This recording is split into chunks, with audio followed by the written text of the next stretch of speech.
టమాటాలు వేయాలి, మిరపకాయలు, ఉల్లిపాయలు, ఇంకా చెప్పను నువ్వే. ఇంకా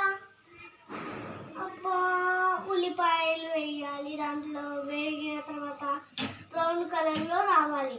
మొత్తం ఇలా ఉడకబెట్టి మొత్తం బ్రౌన్ లాగా వచ్చి మొత్తం కలర్.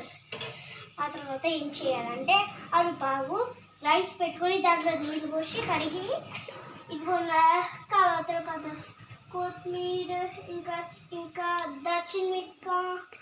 దాల్చిన చెక్క, ఇంకా ఇవి చాలా వేయాలి పదార్థాలు, మిరపకాయలు ఇవన్నీ వేసేసి ఆ తర్వాత అల్పావు వేసేసి ఆ తర్వాత ఇవి బ్రౌన్ కలర్లో రావాలి.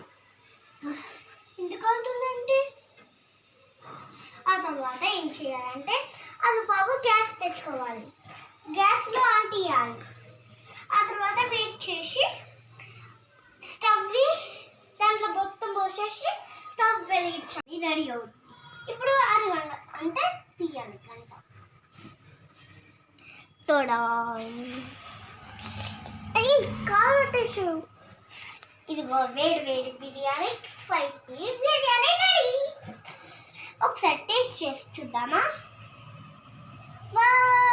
ఎవరో వచ్చే తర్వాత తిన్నాం. Okay, waiting.